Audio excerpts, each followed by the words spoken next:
Hello everyone, welcome my new another blog. তো 70 foot উচ্চতা বিশিষ্ট নবদ্বীপের এই সর্বপ্রথম শিবের প্রতিষ্ঠা হয়ে গেল। আশা করছি তোমাদের ভিডিওটা অবশ্যই ভালো লাগবে। তো আমি চলে এসেছি এখানে তিনপুরি গোস্বামী আশ্রমে, আর আমি হলাম তোমাদের রূপসা নমিতা সাহা। এই সুন্দর ভিডিওটা তুলে ধরেছি যা তোমাদের মন এবং মুহূর্তটাকে সুন্দর করে তুলবে। আর এইরকমই সুন্দর সুন্দর ভিডিও দেখার জন্য আমার চ্যানেলটিতে সাবস্ক্রাইব করো, আর লাইক করতে কিন্তু ভুলো না। আর কিছু বলার থাকলে অবশ্যই কমেন্টে বলে দেবে। তো চলো তোমাদের এবার আরেকটু ঘুরিয়ে দেখাই। এইখানে অজস্র ফুল গাছ রয়েছে, ছোট ছোট বাগান আছে। আর এখানে স্থলপদ্মটা আমার মন কেড়ে নিচ্ছিল, যেটি যাই না, তাই আমি তুলে নিয়েছিলাম। তো চলো, আরও এখানে অনেক ফুল বাগান রয়েছে এবং একটা ছোট ভেতরে একটা মন্দিরও রয়েছে। এই যে এইখানে তোমাদের দর্শন করিয়ে দিই।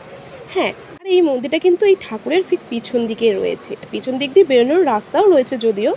আরও কিন্তু শুনলাম এখানে একটা কিছু হচ্ছে, 7টা নদী একসঙ্গে হবে সেরকম একটা প্ল্যান চলছে।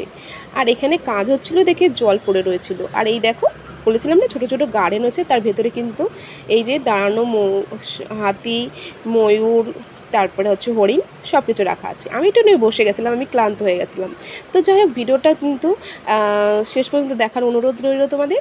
আর এখানটা আমি একটু ঘুরে নিচ্ছিলাম। আর এই দেখো, বলেছিলাম না পিছন দিয়ে রাস্তা আছে, গাড়ি যাতায়াত করতে পারে। সবটা যেহেতু ওয়াও লাগলো। আর নেক্সট দিয়ে তোমাদের দেখা হচ্ছে।